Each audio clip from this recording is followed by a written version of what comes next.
Hi folks, welcome to another beautifully lit, wonderfully edited video by me. And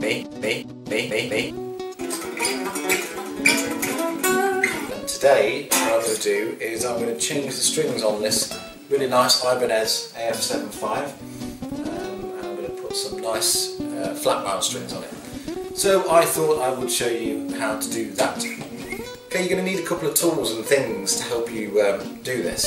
So go and find the following: a good quality banana, a wooden turtle headpiece, how do you do, and a flying monkey. If you haven't got any of those things, obviously that's fine. I'm going to show you how to change the strings anyway. So let's do it. So I've got my guitar in a stable and fairly soft surface so it doesn't damage the finish. And I've got a couple of things. Obviously I'm going to need some strings that I'm going to change. In this case I've got my Denario XL Chromes, gauge 10 to 48. I've got a string winder, but you don't necessarily need to have one of those. I've got half a cork which I've just sort of chopped in half from a wine bottle after drinking the wine and feeling pretty rough afterwards.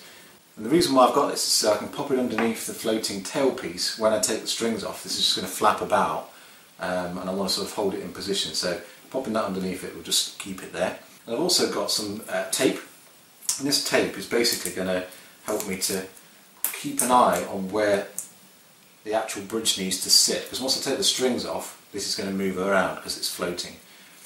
So this is not very sticky at all, so it won't damage the finish, so you don't want to get something that's really sticky. It's just so I can, when I put the bridge back on,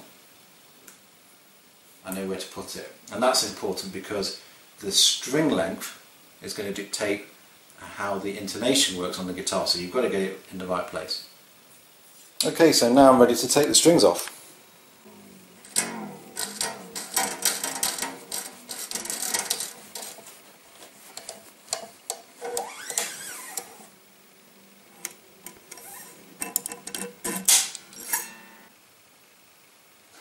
So obviously I could do this with individual strings, take one off, put one on, but because I want to clean the guitar, I want to take all the strings off and give it a nice polish before putting them on. So you can see that without the strings in place, the bridge can just lift straight off. So without marking it up we wouldn't have known at what point along the body to put it back on. And also my cork is stopping this from bashing into the body of the guitar. So we're good to go now for a new set of strings. So I've given the guitar a nice clean and I'm going to put the strings on. And as I said to you before, I'm using these Denario Chromes. I really love Denario strings anyway. I like the fact, it's really sad, but I love the fact that you get all the colour coded string ball ends, which I've just always loved from being a Teenage Mutant Ninja guitarist. So they're just so reliable as well. They last me so long that it's actually bad for business for them, because I don't get through them as often as perhaps they would like, so I have to buy more.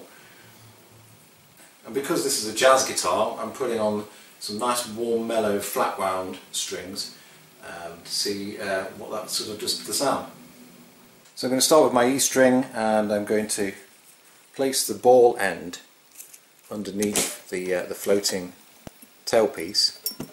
I'm going to allow it to stretch across the bridge and then I'm going to hook it up at the end here.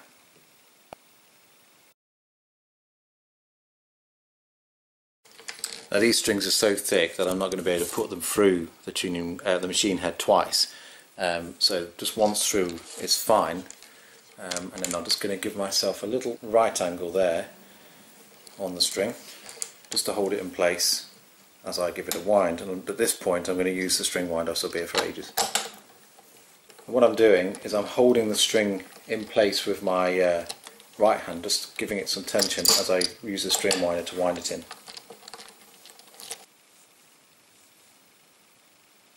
So that's got some tension on it now, as you can see. I've got one string on and that should hold the bridge in place now pretty much, but I'm not going to remove anything yet. And what I can do at this stage is I can still, make some minor adjustments to the saddles in terms of where they are.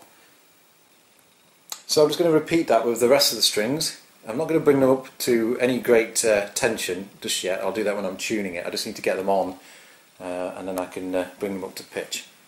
Okay, that's all my strings on. Now I've just got to get it in tune. So the guitar's now hooked up to my TU3 Boss tuner, which is awesome.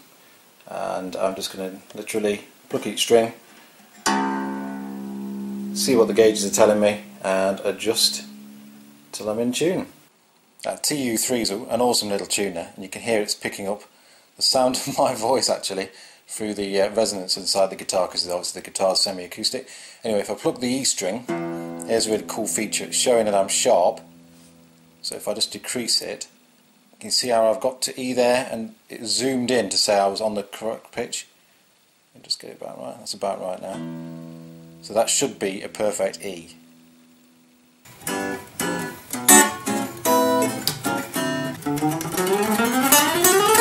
Okay, that's it. Got some new strings on the guitar. Plays a lot better, more inspirational to play, and therefore I'm going to be playing a lot more, and that means I'll improve. So if you've got old strings on your guitar, go and change them.